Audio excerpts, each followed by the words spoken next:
Hello ladies and gentlemen, today we are back in War Thunder looking at the G4M1, which is a Japanese Tier 6 medium bomber. Now looking at the specs of this thing, it has four 7.7mm machine gun turrets, a 20mm cannon at the rear, which is also a turret, and it can also carry either 12 50kg bombs, four 250kg bombs, an 848 kilo torpedo, or just one 1000 kilo bomb. Now, the way I look at this plane, it is basically a direct upgrade of the H6K. It is more maneuverable, it has better speed, but it doesn't have the same bomb load, unfortunately. And also, the H6K, in my opinion, can take a lot more shots before it's shot down. So looking at this machine, turrets-wise, the turrets are very well placed. Basically, if anybody comes at your rear, you have very good coverage. You have two waist gunners, who will deal with anything from the sides, above or below you. The 20mm cannon will cover your ass, but the problem with the 20mm cannon, the guy is very exposed at the back, so he can be knocked unconscious very, very quickly, unlike the H6K. And also, it has that gunner which is just above the pilot looking behind you, so once again that gives you another turret which can fire behind you and only above you.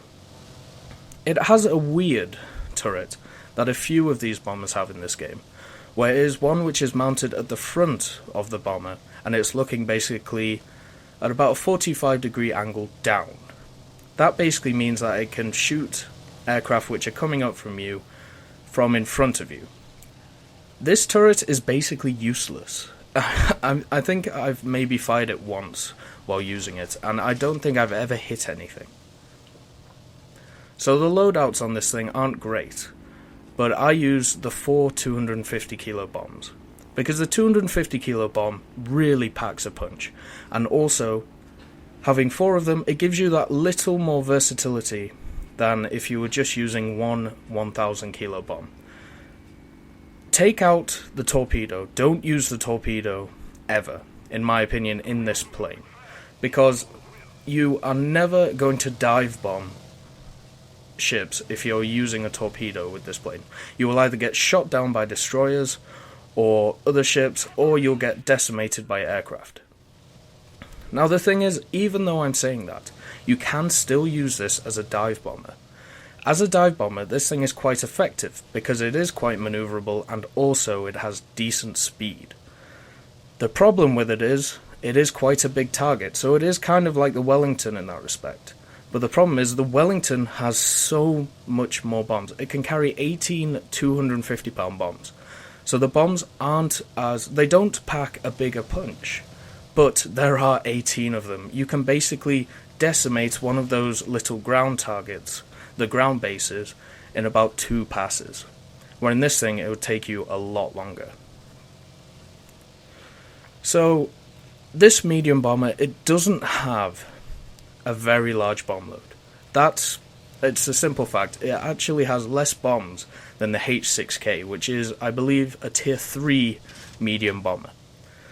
But where it lacks in that, it gains in other areas, such as its versatility, such as its speed. But in my opinion, you've got to use this bomber as a high altitude bomber. You have to get up to about maybe 5,000, 6,000 feet, so you are away from the fighters, and just use it just to pick off artillery positions which are quite easy to hit instead of moving targets. Leave them to the dive bombers, leave them to fighters which have bombs or missiles, or rockets, sorry.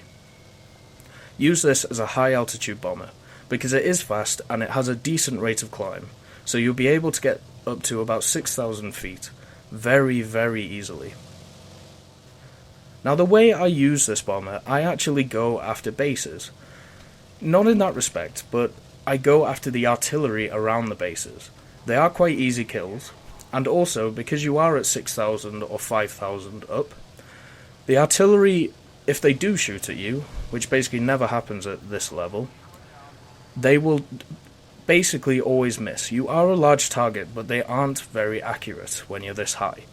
And also, the targets are stationary, so you might as well go after them. Just have a go and try and get them, instead of going after vehicles, which are very hard to hit from this level.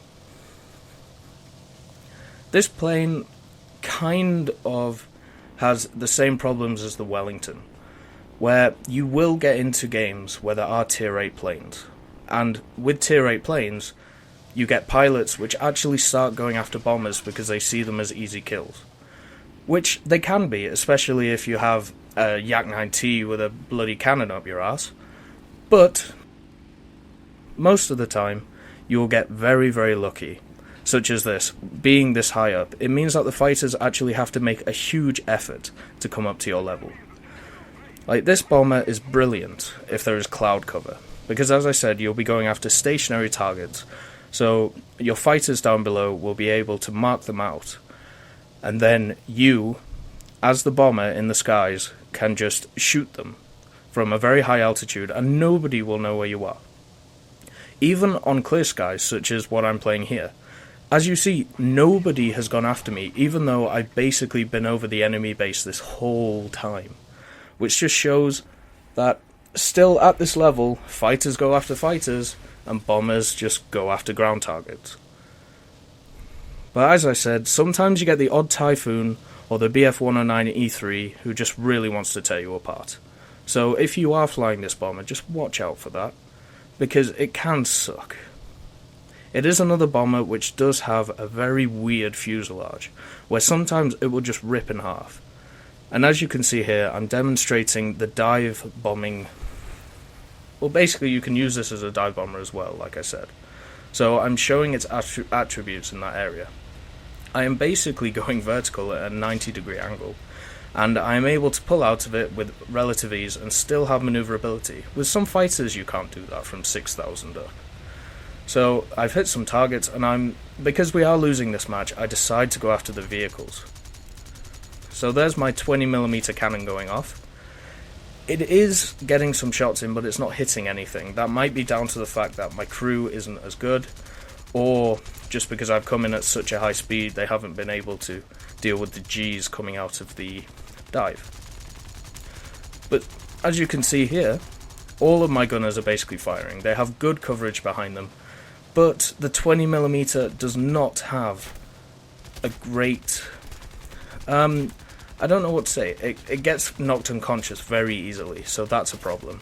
And then you are basically at the mercy of bow fighters such as that.